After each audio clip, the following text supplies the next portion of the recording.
With an average of more than 6% annual GDP growth for over a decade, Bangladesh is one of the fastest growing economies in the world.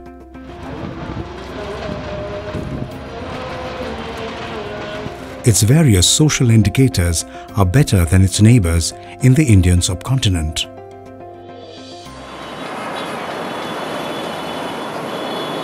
More Bangladeshi girls are now going to school, and about 3 million Bangladeshi women are literally clothing most of the world. Bangladesh has a robust ready-made garment industry that is second only to China, and 80% of the workers are women. The country is mostly self-sufficient in food-grade production, and its infrastructural growth is also rapid.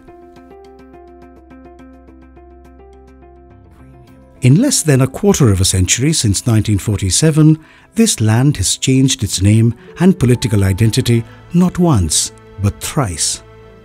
Under British India, it was called East Bengal. In 1947, when India and Pakistan became separate and independent, East Bengal became the most populous province in the Islamic Republic of Pakistan and changed its identity to East Pakistan. In 1971, the Pakistani army, with local collaborators, slaughtered a very large number of their own people of East Pakistan and raped hundreds of thousands of women. After a bloody struggle put up by the freedom fighters and with military, political and diplomatic help from India, the land and its people gained independence. A change of identity once again, with a new name: the Sovereign Secular Socialist Republic of Bangladesh.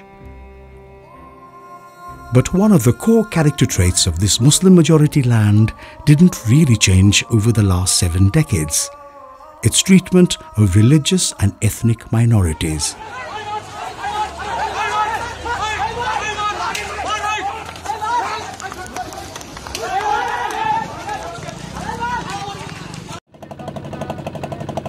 Bangladesh is a tropical country with soothing, verdant greenery and 700 flowing rivers. It is rightly striving to be recognized as a higher middle-income country by 2021. But just under this veneer of growth, in this green tropical paradise of unparalleled natural beauty, lurks a dark, sinister plot. Islamic fundamentalists over the last 7 decades are continually trying to turn Bangladesh into a pure Muslim country where non-Muslims either have no place or can, at most, live as second-class citizens.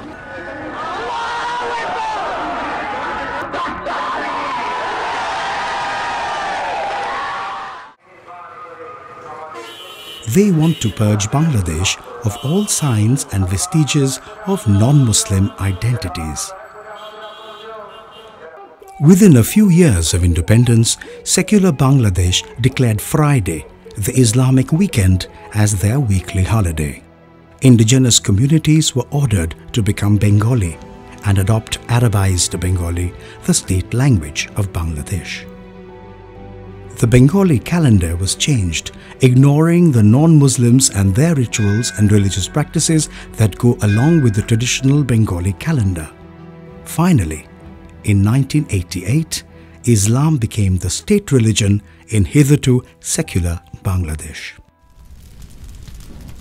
As always, Hindus, Buddhists and indigenous communities are regular victims of torture, intimidation and persecution in Muslim-majority Bangladesh. Hindu houses are looted, torched, seized. Women are molested, raped, abducted and forced to marry Muslims. Persecuted, tormented Hindus leave their homeland and come to India as refugees.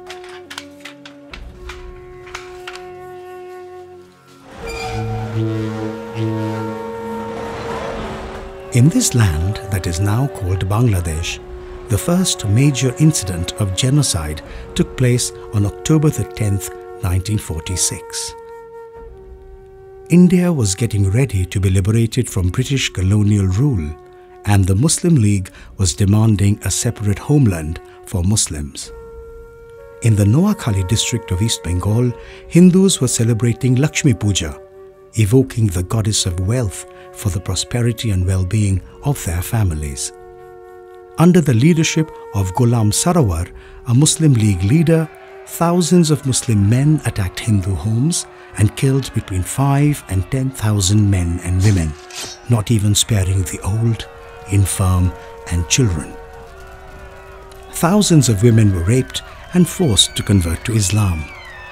Most of the homes were looted and domestic animals taken away. Many thousands of Hindus were forced to leave their homeland.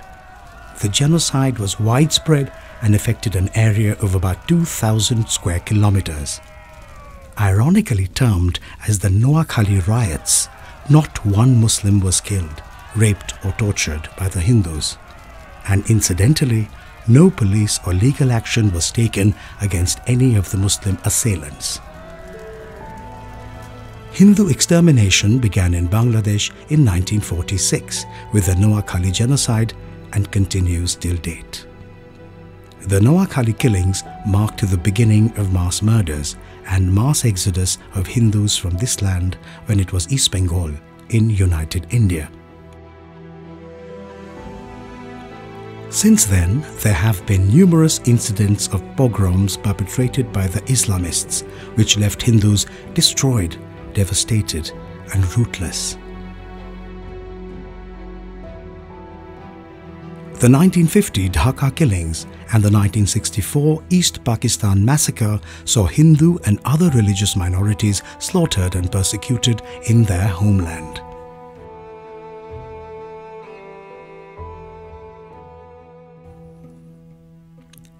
The 1970 elections, perhaps the first free and fair one in Pakistan, gave the Awami League a clear mandate.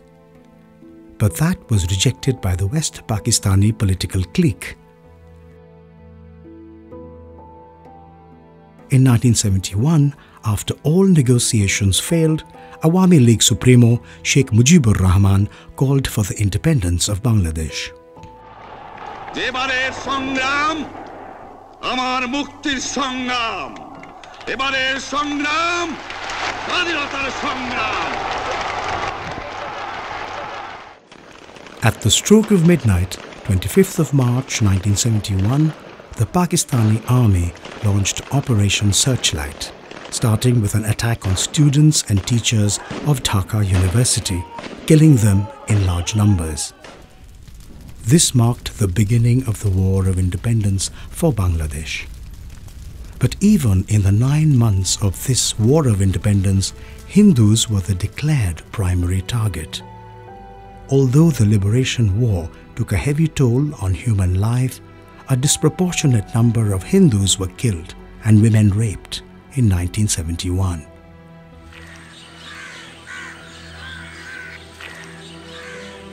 The people who helped and led the West Pakistani army to hideouts of the freedom fighters and particularly to Hindu homes were their Muslim neighbors. They were the Razakars, the patriotic volunteers of Islam.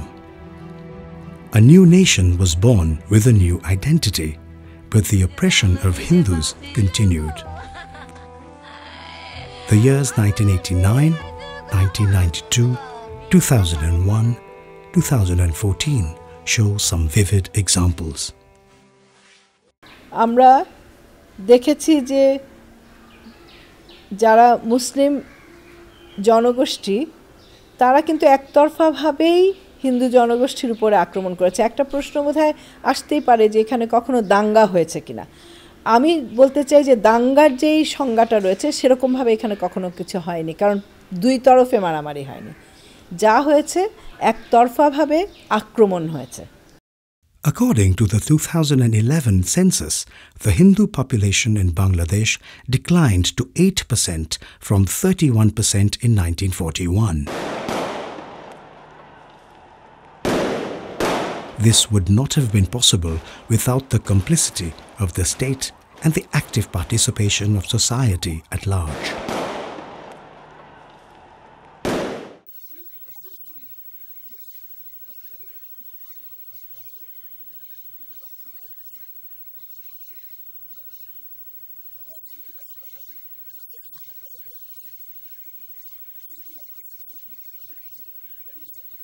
According to the eminent economist Abul Barakat, 632 Hindus are leaving their homes in Bangladesh every day.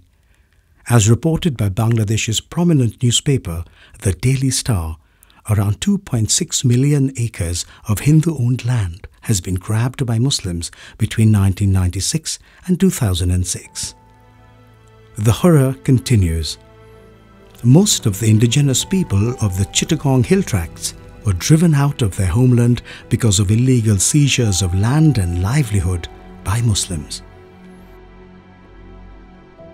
যদি সত্যি মানুষ secularist হতো বা সেকুলারিজমে বিশ্বাস করত তাহলে এত শীঘ্র বাংলাদেশ একটা বাংলাদেশে ইসলামাইজেশন শুরু হতে পারত না। Hindu houses are attacked, looted and burnt down. They are physically attacked and killed. Hindu women and young girls are raped. Their property is forcibly taken away. They are discriminated against in jobs. Hindu temples are desecrated and deities destroyed. Gopalganj জেলার উলপুর গ্রামের কালী মন্দিরের পুরোহিত সন্তোষ কুমার ভট্টাচার্য জমিদার হিমাংশু রায় চৌধুরীর রেখে যাওয়া বাড়িতেই জন্ম তার। সপরিবারে এই পুরনো বাড়িতেই এখনও বসবাস করছেন তিনি। সন্তোষ কুমার বলছিলেন, একসময় এই গ্রামে প্রায় শতভাগ হিন্দু সম্প্রদায়ের মানুষের বসবাস ছিল, কিন্তু এখন এখানে মুসলমানের সংখ্যাই বেশি।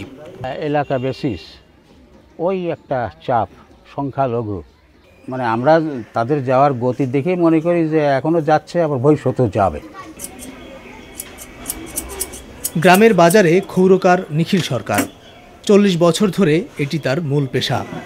বলছিলেন, নিরাপত্তার জন্য বাংলাদেশে বসবাসের সাথে ভারতে চলে যাওয়ার একটা সুযোগও রাখেন তারা অনেকে। যেরকম মনে করেন এই পাশেও আছে, আবার ওই পাশেও হয়তো ছেলে পেলে পাঠায় দিয়েছে, ভাই বেরাদার পাঠায় দিয়েছে। এখন এরা যারা আছে এরা এখন বর্তমানে শান্তির ভিতরে নাই আর কি, একটা দৌটানায় পড়ে গেছে। সবশেষ আদমশুমারির হিসেবে 10 বছরে গোপালগঞ্জ জেলাতেই হিন্দুর সংখ্যা কমেছে প্রায় 18,000, আর সারা দেশে হিন্দু জনগোষ্ঠী কমেছে প্রায় 9 লাখ। ভবিষ্যতে চলে যাবার চিন্তা ভাবনা আছে, ছেলেরা বড় আছে, এদের ছেলে মেয়ে আর দেশে আগে ওই কথা যে আমাকে দিন তো চলেই গেল, কিন্তু আমাকে যে নাতিপোতা আগে ভবিষ্যৎ তো এই জায়গা হবে না, আমাকে চলেই যেতে হবে। এই যে কয়েকদিন আগে চলে গেছে, তার মেয়েটারে স্কুলে পড়াতে পারে নাই। কতগুলো ফ্যামিলি, যদি 5টা ফ্যামিলি চলে যায় তাহলে আমরা দুর্বল হয়ে পারবো না, তাহলে সেই সময় তো আমরা কি মন নিয়ে যাবে যে আমরাও চলে যাই। এ ধরনের অনেক পরিত্যক্ত বাড়ি গোপালগঞ্জের উলপুর এলাকায় আছে, যেখানে আগে জমিদাররা থাকতেন বা সম্ভ্রান্ত হিন্দুরা থাকতেন। 47-এ দেশভাগের পর থেকে এই হিন্দুরা বাংলাদেশ ছেড়ে ভারতে যাওয়া শুরু করেন। সেই ধারা এখনও থামেনি। আমি বাংলাদেশ থাকতাম নারায়ণগঞ্জ এলাকায় 4-5 বছর আগে এসেছি। ওখানটায় মুসলিমদের সংখ্যা খুবই বেশি ছিল, তারপর ওরা খুব অত্যাচার করত। আমার কাকিকে ধরে নিয়ে গেছিল ওরা, তারপর বললো যে সব সম্পত্তি লিখতে হবে, তারপর দিয়ে এসছে লিখে, তারপর ছাড়লো কাকিকে, তারপর আমরা এখানে চলে এসেছি। Bangladeshi Hindus are leaving silently. There is no one to protest against the inhuman atrocities that continue to stare at their faces. Only a few intellectuals and a small segment of Bangladeshi news media have sometimes mentioned their cause. There is no justice for the victims here in Bangladesh or anywhere for that matter. There is no legal action against the criminals for what is perhaps the longest perpetration of systematic genocide in history. The killings continue without fear, without remorse. So does the sad exodus, and all the while the world chooses to look away.